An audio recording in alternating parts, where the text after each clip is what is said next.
संगम घाट की हलचल। घाट पर इतनी भीड़ थी कि शायद ही कोई जगह खाली हो। पहली नज़र में संगम घाट का दृश्य 100 से अधिक चौड़ी चारपाई या देसी चौकी जैसा लग रहा था, जिन पर लोग आ जा रहे थे। पुरुष, महिलाएं और बच्चे सभी यहाँ स्नान कर रहे थे। हर कोई आस्था और पवित्रता से भरा दिख रहा था।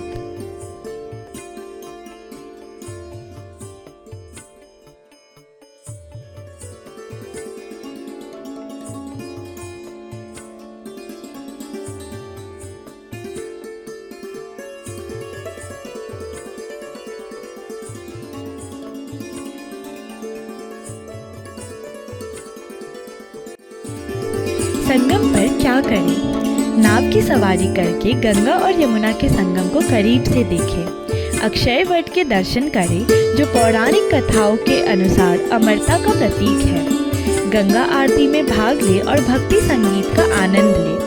पिंडदान और तर्पण जैसे धार्मिक अनुष्ठानों में शामिल हो। संगम के पास प्रवासी पक्षियों का अद्भुत नज़ारा देखें। संगम घाट एक छोटा सा इलाका है जो लगभग 1 या 2 एकड़ में फैला हुआ है। यह स्थान नावों से पूरी तरह घिरा हुआ है। मैंने देखा कि ज़्यादातर नावें संगम घाट के पास गंगा और यमुना के बीचों बीच इकट्ठी थी। यहाँ का दृश्य अपने आप में बेहद खास था, जैसे पूरी नदी में जीवन उमड़ पड़ा हो। यहाँ स्नान को पापों का नाश करने और आत्मा को शुद्ध करने का अंतिम माध्यम माना जाता है। हर व्यक्ति की श्रद्धा और आस्था देखने लायक थी। स्नान करने वालों की आंखों में शांति और चेहरे पर सुकून झलक रहा था।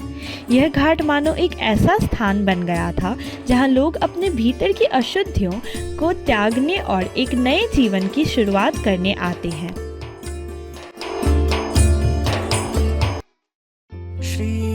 चरण सरोज रज निज मन मुकुर सुधारे, बरनउँ रघुबर बिमल जसो। गंगा, यमुना और अदृश्य सरस्वती के संगम के पास स्थित यह मंदिर हर साल लाखों भक्तों को आकर्षित करता है। लेकिन इस मंदिर की सबसे खास बात है यहाँ की हनुमान जी की मूर्ति, जो किसी और मंदिर में नहीं दिखती।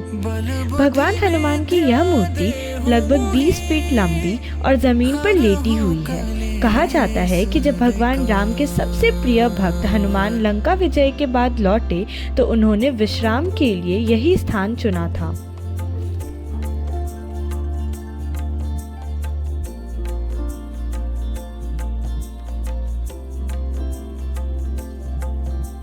जय हनुमान ज्ञान गुण सागर, जय कपीस तिहुँ लोक उजागर। राम दूत अतुलित बल धामा, अंजनी पुत्र पवन सुत नामा।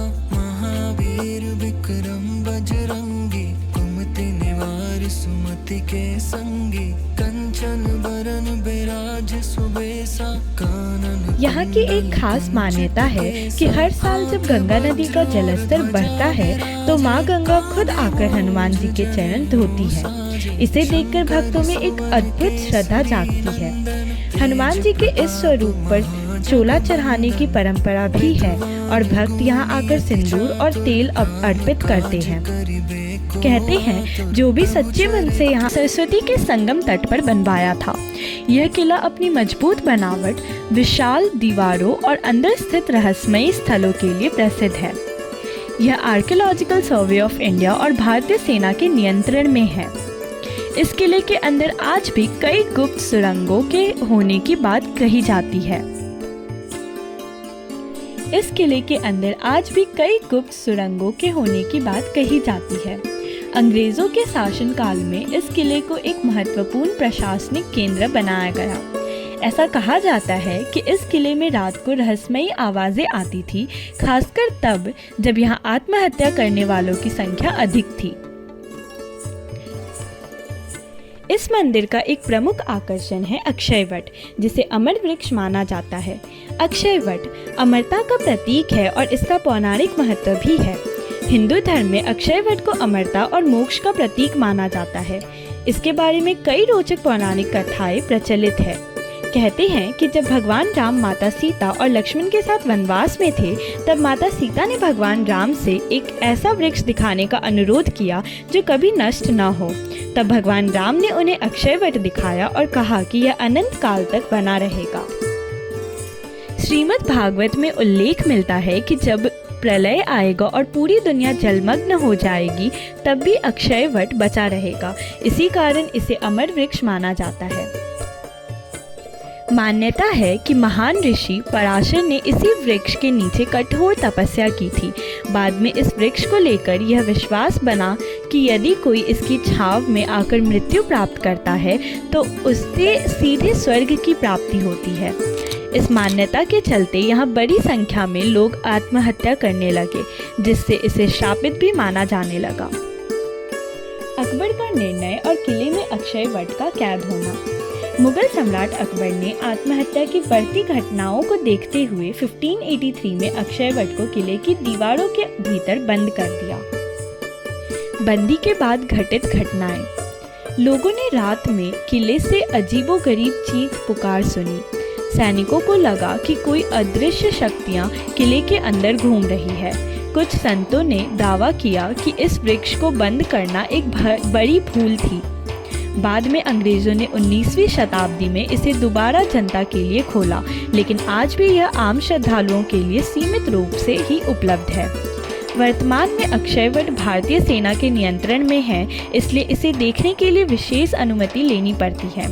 हालांकि कुंभ मेले के दौरान सरकार द्वारा विशेष दर्शन की अनुमति दी जाती है, जब हजारों श्रद्धालु इस वृक्ष के दर्शन करने आते हैं। वैज्ञानिकों के अनुसार यह केवल एक विशाल बरगद का वृक्ष है, लेकिन इसकी लंबी उम्र और विशाल आकार इसे विशेष बनाते हैं। यह वृक्ष हर मौसम में हरा भरा रहता है और इसकी जड़ें इतनी गहरी है कि यह हजारों वर्षों तक जीवित रह सकता है।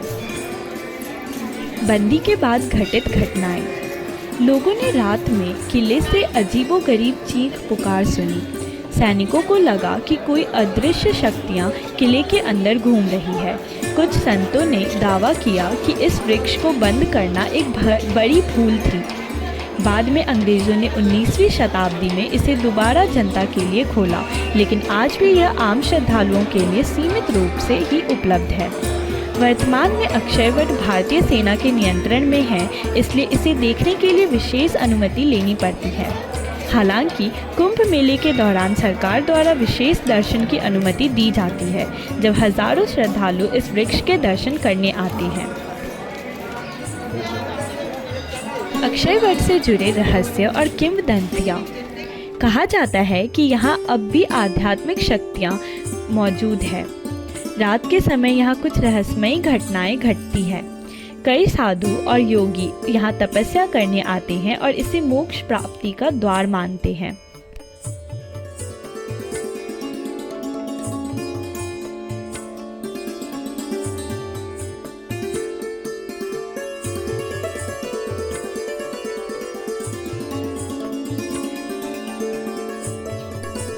इलाहाबाद किला, पातालपुरी मंदिर और अक्षय वट, ये तीनों मिलकर प्रयागराज की धार्मिक, ऐतिहासिक और रहस्यमयी धरोहर को संजोए हुए हैं। जहां इलाहाबाद किला मुगल और ब्रिटिश इतिहास की गवाही देता है, वहीं पातालपुरी मंदिर और अक्षय वट आध्यात्मिकता और रहस्य का प्रतीक है। क्या आप कभी अक्षय वट के दर्शन किए हैं? अगर नहीं तो अगली बार प्रयागराज जाएं और इस अद्भुत जगह को अपनी आंखों से देखें। अब हम पातालपुरी मंदिर की बात करेंगे, जो एक भूमिगत धरोहर है। इलाहाबाद किले के अंदर स्थित पातालपुरी मंदिर एक भूमिगत मंदिर है, जिसे प्रयागराज का सबसे पुराना धार्मिक स्थल माना जाता है। यह मंदिर हिंदू धर्म में अत्यंत पवित्र माना जाता है और इसका उल्लेख कई ग्रंथों में मिलता है। मान्यता है कि यह मंदिर प्राचीन काल से विद्यमान है और इसे राजा हर्षवर्धन के शासन काल में पुनः निर्मित किया गया था। यहाँ पर कई ऋषियों और साधुओं ने तपस्या की थी। पातालपुरी मंदिर में स्थापित प्रमुख देवी और देवता। अक्षय वट अमरता का प्रतीक। पातालपुरी मंदिर के सबसे प्रमुख धार्मिक प्रतीकों में से एक अक्षय वट है, जिसे हिंदू धर्म में अमरता का प्रतीक माना जाता है। इसे भगवान विष्णु का वरदान प्राप्त है कि प्रलय के समय भी यह वृक्ष अडिग रहेगा। मंदिर में आने वाले श्रद्धालु पहले अक्षय वट के दर्शन करते हैं। भगवान विष्णु सृष्टि के पालक। मंदिर में भगवान विष्णु की प्रतिमा विराजमान है, जो संसार के पालनहार माने जाते हैं।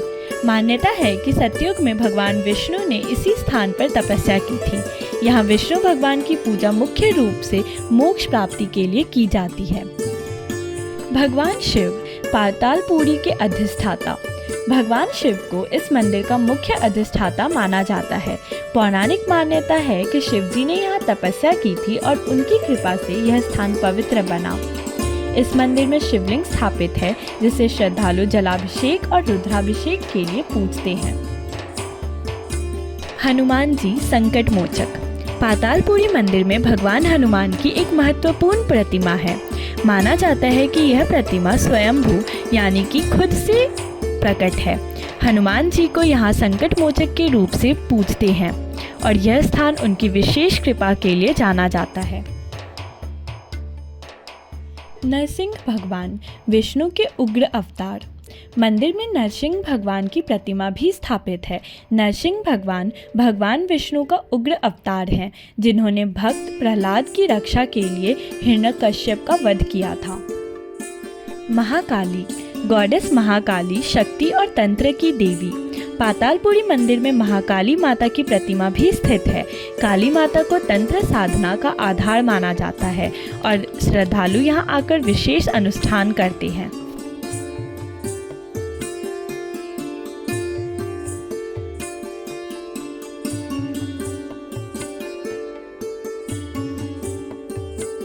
गणेश जी विघ्नहर्ता। मंदिर में भगवान गणेश की प्रतिमा भी विराजमान है। गणेश जी को विघ्नहर्ता माना जाता है और यहाँ लोग सुख, समृद्धि और ज्ञान की प्राप्ति के लिए पूजा अर्चना करते हैं। सप्त ऋषि और अन्य ऋषि मुनि। पातालपुरी मंदिर में सप्त ऋषियों और अन्य महर्षियों की मूर्तियां भी स्थापित है। यह स्थान ऋषियों की तप भूमि मानी जाती है।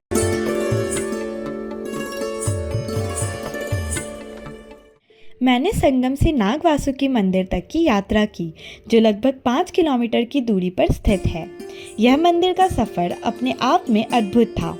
नागवासुकी मंदिर और अन्य मंदिरों का सौंदर्य प्रयागराज के सभी मंदिरों को हाल में ही पुनः संस्कृत किया गया है। इनकी संरचना और साफ सफाई को देखकर मन प्रसन्न हो जाता है। यह मंदिर दर्शन के लिए एकदम उपयुक्त स्थान बन गया है। अगर आप प्रयागराज आते हैं तो इन मंदिरों का भ्रमण जरूर करें। यह यात्रा धार्मिक और सांस्कृतिक दृष्टि से आपको एक नई ऊर्जा प्रदान करेगा।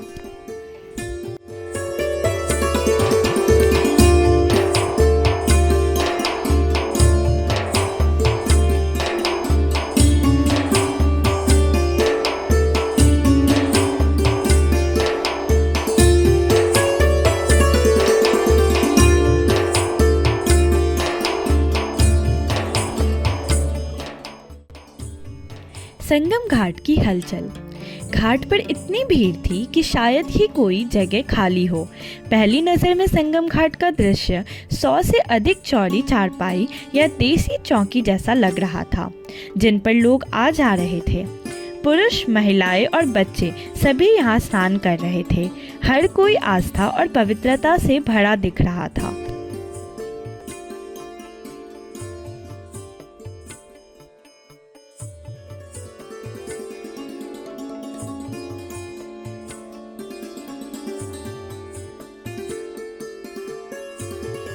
हम पातालपुरी मंदिर की बात करेंगे, जो एक भूमिगत धरोहर है।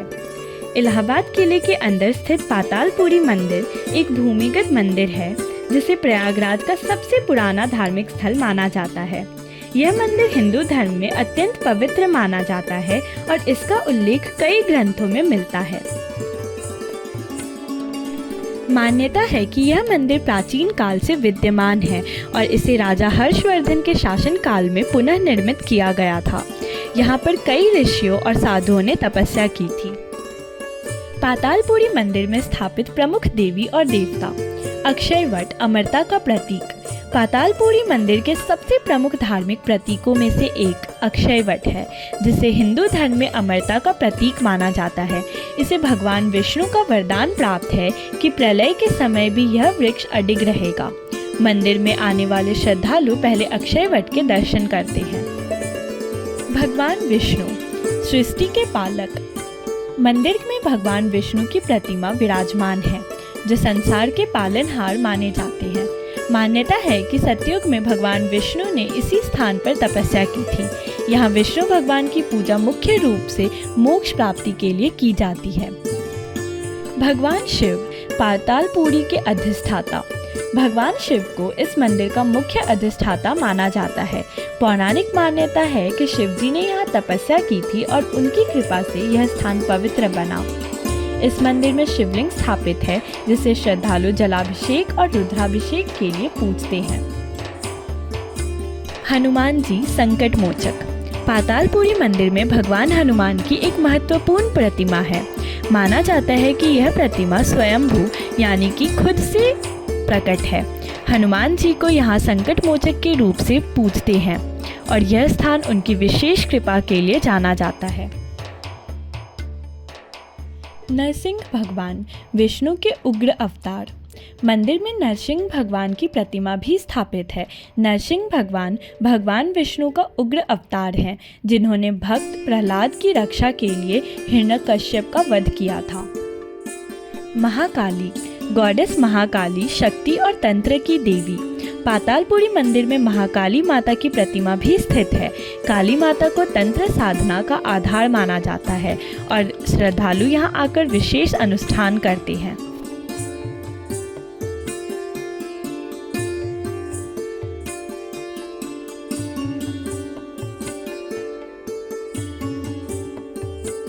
गणेश जी विघ्नहर्ता।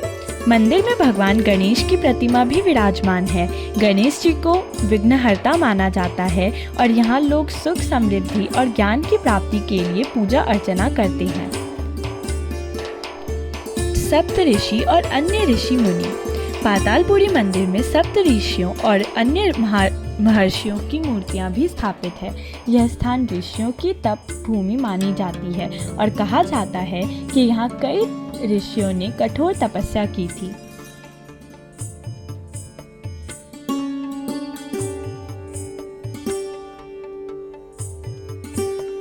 यमराज मृत्यु के देवता। मंदिर में यमराज की मूर्ति भी देखी जाती है। ऐसा माना जाता है कि यहाँ पूजा करने से व्यक्ति को मृत्यु के भय से मुक्ति मिलती है और वह स्वर्ग प्राप्त करता है। पाताल देवी पाताल लोक की अधिष्ठात्री। मंदिर में पाताल देवी की पूजा विशेष रूप से की जाती है। माना जाता है कि यह मंदिर पाताल लोक से जुड़ा हुआ है और यहाँ देवी की कृपा से मनोकामनाएं पूर्ण होती है। पातालपुरी मंदिर का महत्व। धार्मिक रूप से महत्वपूर्ण यह मंदिर हिंदू धर्म के प्रमुख तीर्थ स्थलों में से एक है। पौराणिक कथा इस पाताल लोक से जुड़ा हुआ माना जाता है और यहाँ कई ऋषियों ने तपस्या की थी।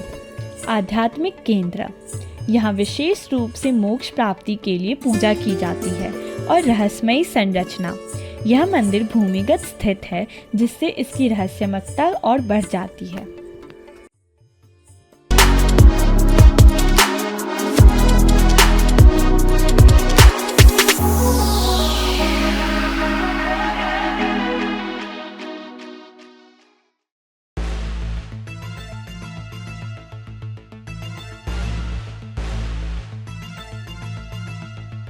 मंदिर बालसौन चौराहा के पास टाउन हिल रोड पर है और इसका डिस्टेंस प्रयागराज रेलवे स्टेशन से 4.2 किलोमीटर है और संगम क्षेत्र से इसका डिस्टेंस करीब 5.2 किलोमीटर है।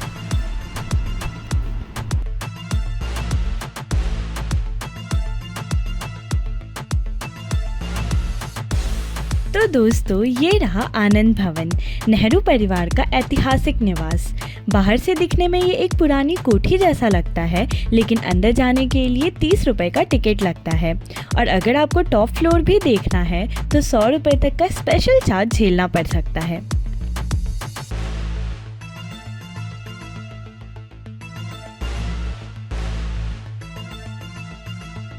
मज़े की बात ये है कि 30 रुपए में भी सब कुछ दिख जाता है, तो 100 रुपए देने की क्या ज़रूरत, ये सोचने वाली बात है। ये जो साइड में एक मंजिला इमारत दिख रही है, यही है नेहरू जी का पड़ोसी घर, जो आज भी उतना ही शांत और रहस्यमयी दिखता है जितना तब रहा होगा। जैसे ही अंदर घुसते हैं, आपको लगेगा कि किसी वकील या नेता के पुराने बंगले में आ गए हैं। दीवारों का रंग फीका पड़ चुका है, मरम्मत की गुंजाइश बाकी है, लेकिन फिर भी एक ऐतिहासिक रुआब ज़रूर झलकता है। यही वो जगह है जहाँ कभी नेहरू जी रहे होंगे, बैठकें की होंगी और शायद कोई ऐतिहासिक भाषण लिखा होगा। मज़ेदार बात ये है कि यहाँ जो टिकट काउंटर वाले हैं, वो शायद नेहरू जी के ज़माने से भी ज़्यादा तेज़ व्यापारिक दिमाग रखते हैं। 100 रुपये में वही चीज़ दिखाते हैं जो 30 रुपये में भी दिख सकती है।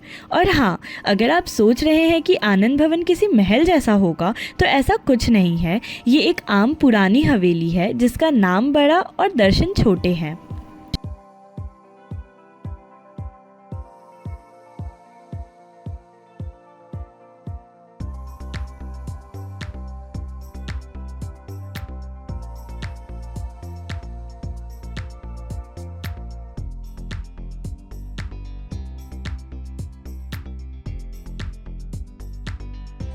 अब चलते हैं अंदर।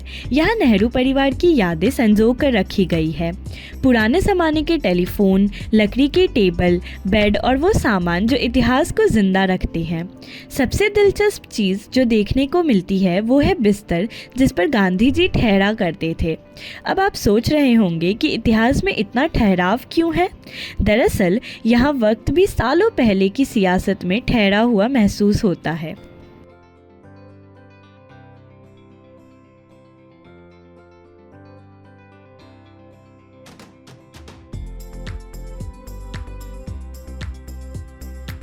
तो कुल मिलाकर अगर आप इतिहास के शौकीन हैं और नेहरू परिवार की निजी ज़िंदगी की झलक देखना चाहते हैं, तो एक बार आ सकते हैं। लेकिन 100 रुपये की उम्मीदें 30 रुपये में ही हो जाएंगी। बाकी आनंद भवन का आनंद आप खुद ही लें।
गैलरी की सबसे दिलचस्प तस्वीरों में से एक है इंदिरा गांधी की बचपन की फ़ोटो, जिसमें वो गांधी जी के बगल में बैठी है।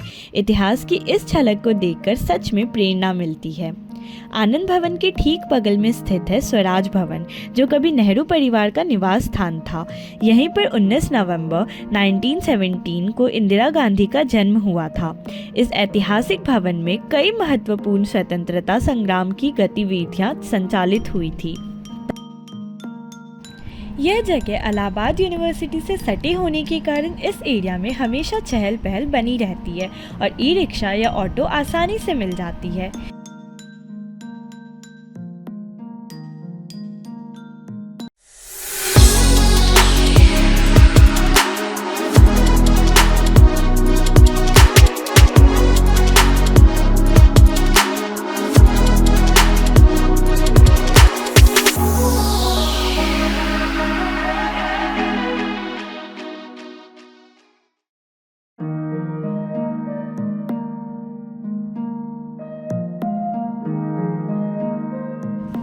भारद्वाज मंदिर बालसौन चौराहा के पास टाउन हिल रोड पर है और इसका डिस्टेंस प्रयागराज रेलवे स्टेशन से 4.2 किलोमीटर है और संगम क्षेत्र से इसका डिस्टेंस करीब 5.2 किलोमीटर है। यह जगह इलाहाबाद यूनिवर्सिटी से सटे होने के कारण इस एरिया में हमेशा चहल पहल बनी रहती है और ई रिक्शा या ऑटो आसानी से मिल जाती है। थोड़ी ही दूर पर चंद्रशेखर आज़ाद पार्क भी है, जहां आप चंद्रशेखर आज़ाद की प्रतिमा भी देख सकते हैं। प्रयागराज, जो अपने ऐतिहासिक और धार्मिक महत्व के लिए प्रसिद्ध है, अब एक नए धार्मिक कॉरिडोर के कारण और भी विशेष बन गया है।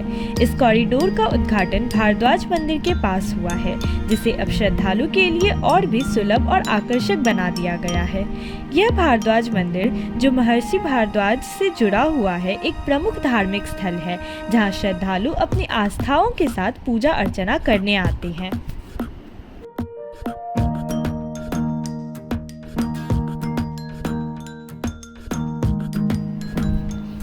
भारद्वाज कॉरिडोर में मुख्य मंदिर भारद्वाज मुनि का है।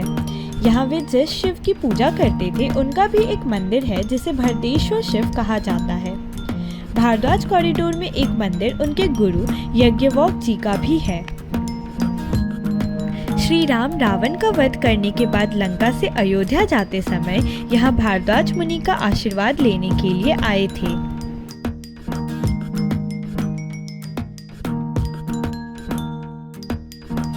प्रयागराज, जिसे तीर्थों का राजा कहा जाता है, भारतीय संस्कृति और धर्म का प्रमुख केंद्र है। यह स्थान न केवल पवित्र गंगा, यमुना और पौराणिक सरस्वती नदी के संगम के लिए प्रसिद्ध है, बल्कि महर्षि भारद्वाज की उपस्थिति ने इसे और भी पवित्र बना दिया है। भारद्वाज को प्रयागराज का प्रथम वासी भी माना जाता है और उनकी उपस्थिति ने इस क्षेत्र को धार्मिक, सांस्कृतिक और आध्यात्मिक रूप से समृद्ध बनाया। महर्षि भारद्वाज का नाम भारतीय धर्म ग्रंथों में अत्यंत सम्मान के साथ लिया जाता है। महर्षि भारद्वाज को देवगुरु बृहस्पति का पुत्र माना जाता है और उनकी पौराणिक कथा के अनुसार वे धन के देवता कुबेर के नाना थे। उनका वंश और ज्ञान का प्रभाव वैदिक काल से द्वापर युग तक बना रहा। मेरा तो गोत्र भी भारद्वाज ही है, इसलिए मेरे लिए अपने पूर्वज का मंदिर देखना खास हो गया था। महर्षि भारद्वाज ने वेदों, चिकित्सा, खगोल विज्ञान और राजनीति जैसे विषयों पर गहन अध्ययन किया और उनके ग्रंथों की रचना की। उन्होंने भारद्वाज संहिता की रचना की, जो वैदिक विज्ञान और आयुर्वेद का एक महत्वपूर्ण स्रोत है। उनकी तपस्या और साधना के कारण उनका आश्रम ज्ञान प्राप्ति का प्रमुख केंद्र बन गया। महर्षि भारद्वाज सतयुग से लेकर द्वापर युग तक अपनी उपस्थिति बनाए रहे। वे उन महान ऋषियों में से एक थे जिन्होंने मानव जाति को नैतिकता, धर्म और विज्ञान का मार्ग दिखाया। भारद्वाज मंदिर महर्षि भारद्वाज को समर्पित एक प्राचीन मंदिर है, जो प्रयागराज के संगम क्षेत्र के पास स्थित है। यह स्थान महर्षि भारद्वाज के आश्रम का प्रतीक है, जहाँ वे अपने शिष्यों को ज्ञान प्रदान करते थे। कहा जाता है कि यह वही स्थान है जहाँ लाखों ऋषियों ने महर्षि से शिक्षा प्राप्त की। मंदिर के परिसर में स्थित भारद्वाज कुंड को विशेष रूप से पवित्र माना जाता है। ऐसा माना जाता है कि इस कुंड में स्नान करने से व्यक्ति को पापों से मुक्ति मिलती है। इस मंदिर के दर्शन करने से श्रद्धालु को मानसिक शांति और पुण्य की प्राप्ति होती है। यह मंदिर धार्मिक और ऐतिहासिक दृष्टि से बहुत महत्वपूर्ण है और यहाँ का वातावरण एक विशेष प्रकार की शांति प्रदान करता है। प्रयागराज के भारद्वाज मंदिर में अब एक नया कॉरिडोर विकसित किया गया है, जो मंदिर में प्रवेश को और भी आसान और सुलभ बनाता है।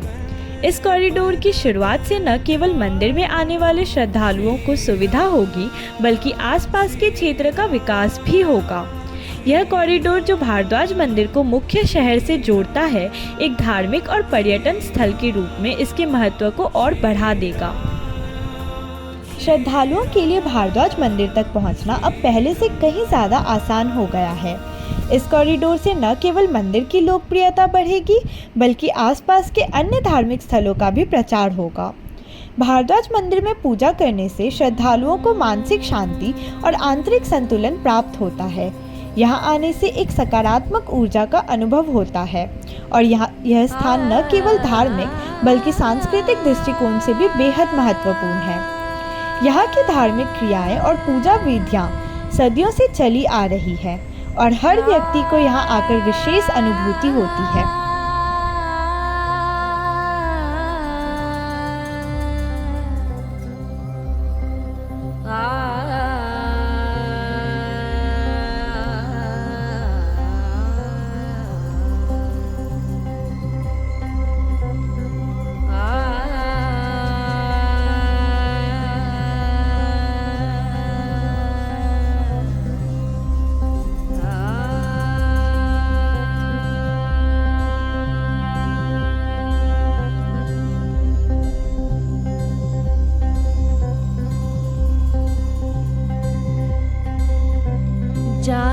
जानकीनाथ सहाय करे जब, जानकीनाथ सहाय करे तब, कौन बिगाड़ करे नर करे। भारद्वाज आश्रम के पास विकसित किया गया पार्क न केवल पर्यटकों और श्रद्धालुओं के लिए एक आकर्षक स्थान है, बल्कि यह एक शांत और सुंदर माहौल भी प्रदान करता है। इस पार्क में हरे भरे बगीचे, पानी के फव्वारे और बैठने की उत्तम व्यवस्था की गई है, जो इसे एक आदर्श विश्राम स्थल बनाता है। इसके अलावा यहाँ एक नवग्रह वाटिका भी स्थापित की गई है, जिसे धार्मिक और ज्योतिषीय दृष्टिकोण से अत्यंत महत्वपूर्ण माना जाता है। इस पार्क में बैठकर एक अद्भुत शांति और सकारात्मक ऊर्जा का अनुभव होता है। पार्क के समीप ही महर्षि भारद्वाज की 30 फीट ऊंची प्रतिमा स्थित है, जो इस स्थान की भव्यता और भी बढ़ा देती है। यह पार्क न केवल धार्मिक बल्कि सांस्कृतिक और पर्यटन की दृष्टि से भी एक महत्वपूर्ण स्थल है।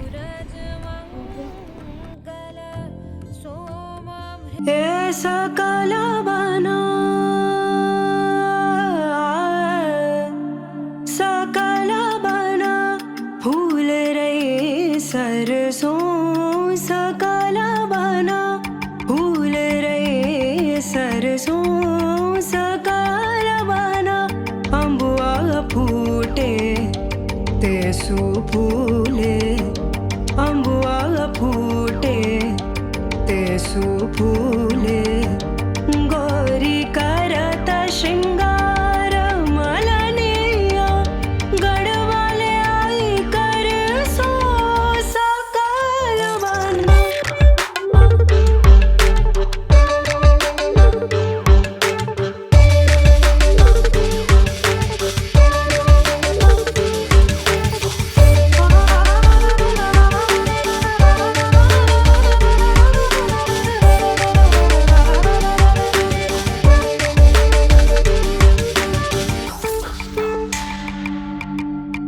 तरह तरह के फूल मंगाए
आलोप शंकरी देवी मंदिर को 51 शक्तिपीठों में से एक माना जाता है। यहाँ प्रतिदिन सैकड़ों श्रद्धालुओं दर्शन के लिए आते हैं। नवरात्रि के दौरान इस मंदिर का धार्मिक महत्व और भी बढ़ जाता है। श्रद्धालु यहाँ देवी से मनोकामना पूर्ण होने की प्रार्थना करते हैं। यह मंदिर प्रयागराज के संगम क्षेत्र के पास स्थित है, जहाँ गंगा, यमुना और अदृश्य सरस्वती नदियों का संगम होता है। संगम के पास स्थित होने के कारण यह स्थान धार्मिक दृष्टि से और भी महत्वपूर्ण हो जाता है।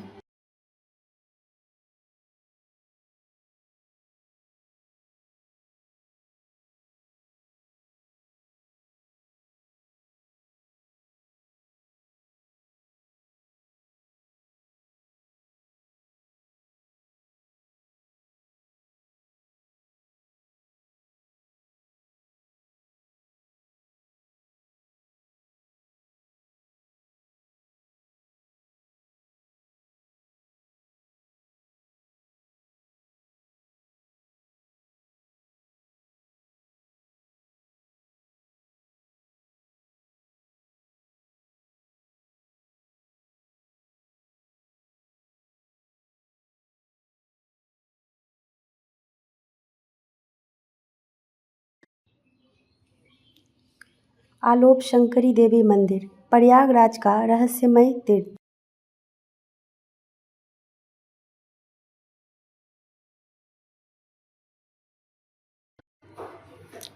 पौराणिक मान्यताएं माना जाता है कि यह वही स्थान है जहां मां सती का अंतिम अंग गिरा था, जब भगवान शिव उनके शरीर को लेकर आकाश में विचरण कर रहे थे। इस कारण यह मंदिर शक्तिपीठों में से एक माना जाता है। इसके साथ ही यह भी कहा जाता है कि महाभारत काल में पांडवों ने अपनी विजय यात्रा के दौरान इस स्थान पर पूजा की थी। धार्मिक महत्व। आलोप शंकरी देवी मंदिर को 51 शक्तिपीठों में से एक माना जाता है। यहाँ प्रतिदिन सैकड़ों श्रद्धालुओं दर्शन के लिए आते हैं। नवरात्रि के दौरान इस मंदिर का धार्मिक महत्व और भी बढ़ जाता है। श्रद्धालु यहाँ देवी से मनोकामना पूर्ण होने की प्रार्थना करते हैं। मंदिर की भौगोलिक स्थिति। यह मंदिर प्रयागराज के संगम क्षेत्र के पास स्थित है, जहाँ गंगा, यमुना और अदृश्य सरस्वती नदियों का संगम होता है। संगम के पास स्थित होने के कारण यह स्थान धार्मिक दृष्टि से और भी महत्वपूर्ण हो जाता है।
प्रयागराज, जिसे धार्मिक नगरी के रूप में जाना जाता है, अपने प्रसिद्ध संगम और पवित्र स्थानों के लिए प्रसिद्ध है। इसी धार्मिक धरोहर का एक महत्वपूर्ण हिस्सा है आलोक शंकरी देवी मंदिर, जो अद्वितीय रहस्यों और अद्भुत मान्यताओं से जुड़ा है। यह मंदिर न केवल एक धार्मिक स्थल है, बल्कि श्रद्धालुओं के लिए आस्था और विश्वास का केंद्र भी है।